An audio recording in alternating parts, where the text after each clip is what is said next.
IPL 2025 సీజన్లో అహ్మదాబాద్ వేదికగా ఎస్ఆర్హెచ్తో జరిగిన మ్యాచ్లో గుజరాత్ 38 పరుగుల భారీ తేడాతో గెలిచింది.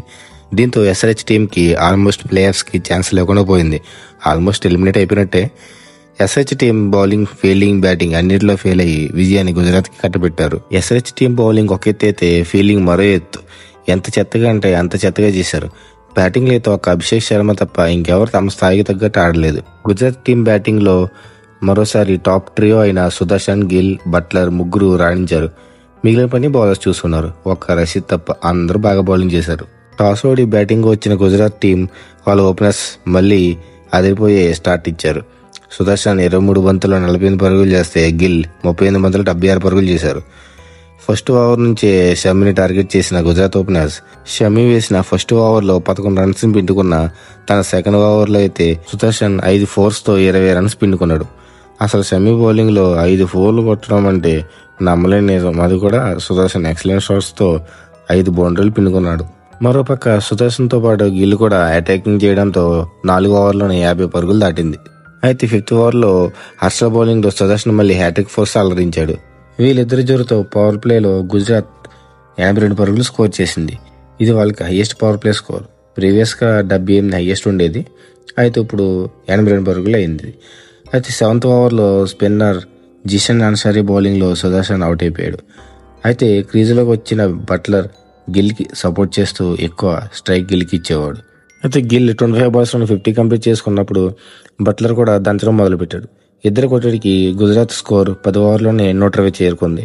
అయితే హర్షల్ పటేల్ వేసిన 12వ ఓవర్లో 22 పరుగుల వద్ద ఉన్నప్పుడు బట్లర్ ఇచ్చిన క్యాచ్ని కమిన్స్ వదిలేయడంతో బతికిపోయిన బట్లర్ 37 బంతులు 64 పరుగులు చేశాడు. అయితే 13వ ఓవర్ వేసిన జిషన్ అన్సారీ బౌలింగ్లో బట్లర్ లెగ్ సైడ్ దిశగా షార్టెడ్గా హర్షల్ క్విక్ త్రోతో గిల్ని రన్అట్ చేశాడు. అయితే ఆ రన్అట్లో గిల్ అసహనం వ్యక్తం చేయడం మనం చూసాం. కానీ అన్డౌటెడ్లీ అవుటే ఖచ్చితంగా అది. అయితే గిల్ వికెట్ కోల్పోయిన తర్వాత గుజరాత్ బ్యాటింగ్ కాస్త నెమ్మదించింది. చివరి 5 ఓవర్లో 62 పరుగులు మాత్రమే వచ్చాయి. అంటే చివరి 2 ఓవర్స్లో ఎస్ఆర్హెచ్ బౌలర్స్ 4 వికెట్స్ తీయడం కూడా ఎస్ఆర్హెచ్కి ప్లస్ అయింది. మొత్తానికి జీటీ టోటల్ స్కోర్ 724కి చేరుకుంది. ఇంకా బౌలింగ్ విషయానికి వస్తే ఎస్ఆర్హెచ్ టీం ఎక్కడా కూడా ప్రభావం చూపలేదు. బౌలింగ్లోనే కాదు ఫీల్డింగ్లో కూడా చాలా దారుణంగా పరుగులు సమర్పించుకున్నారు. ఉన్నర్గట్ మాత్రమే కాస్త మెరుగ్గా బౌలింగ్ చేశాడు. 4 ఓవర్లో 35 పరుగులు ఇచ్చి 3 వికెట్లు తీసుకున్నాడు. ఆ 3 వికెట్లు కూడా లాస్ట్ ఓవర్లో వచ్చాయి. ఇంకా మిగిలిన బౌలర్స్ కమింది మెండిస్ 2 ఓవర్లో 18 పరుగులు ఇచ్చాడు. కానీ మిగిలిన వాళ్ళు 10 అబోవ్ ఎకనమీతో బౌలింగ్ చేశారు. షమీ అయితే 3 ఓవర్స్లో 48 రన్స్ ఇచ్చుకున్నాడు. హర్షల్ కూడా ఈ మ్యాచ్లో ప్రభావం చూపలేకపోయాడు. 3 ఓవర్స్లో 41 రన్స్ ఇచ్చాడు. ఇంకా కమిన్స్ 1 వికెట్ తీసినా 40 రన్స్ సమర్పించుకున్నాడు. ఇంకా చేజింగ్ విషయానికి వస్తే ఎస్ఆర్హెచ్ ఓపెనర్స్ మంచి స్టార్టే ఇచ్చారు. అభిషేక్, హెడ్ ఇద్దరు ఫస్ట్ వికెట్కి కేవలం 4.3 ఓవర్స్లోనే 49 పరుగుల భాగస్వామ్యం ఏర్పరిచారు. అయితే 16 బంతుల్లో 20 పరుగులు చేసిన హెడ్ వికెట్ని ప్రసిద్ధ్ బౌలింగ్లో రషీద్ బౌండరీ దగ్గర ఎక్స్ట్రాడినరీ క్యాచ్ పట్టడం వల్ల ఫీల్డింగ్ చేరాడు.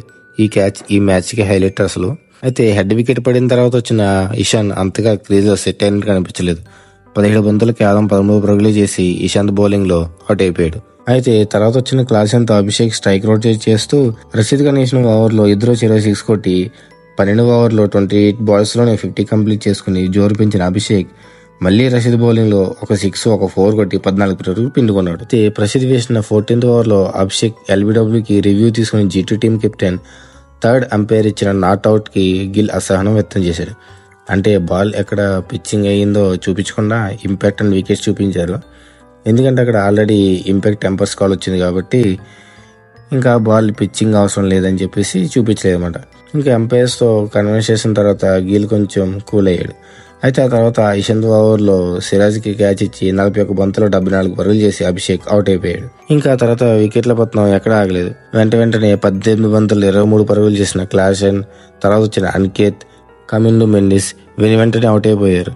చివరిలో నితీష్ అండ్ కమిన్స్ చిన్న క్యామియో ఇన్నింగ్స్ ఆడి పరుగుల గ్యాప్ని తగ్గించారు తప్ప విజయాన్ని దక్కించుకోలేకపోయారు.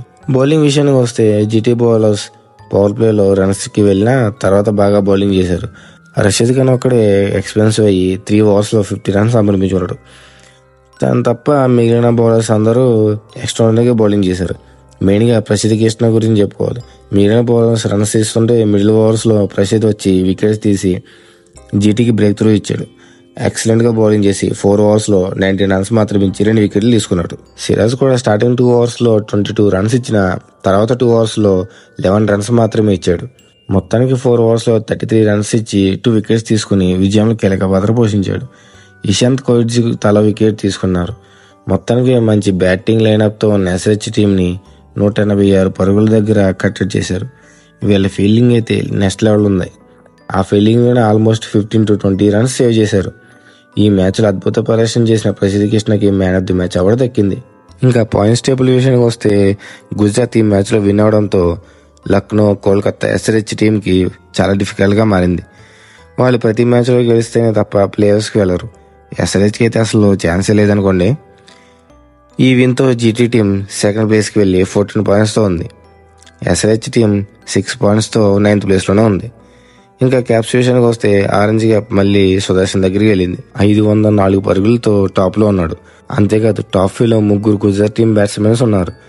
బట్లర్ 470 రన్స్తో థర్డ్ ప్లేస్లో ఉంటే గిల్ 465 రన్స్తో 4th ప్లేస్లో ఉన్నాడు.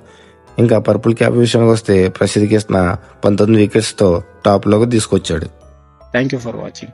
మీకు ఇలాగే క్రికెట్ రివ్యూ వీడియోస్ కావాలంటే తప్పకుండా మన ఛానల్ని సబ్స్క్రైబ్ చేసుకోండి.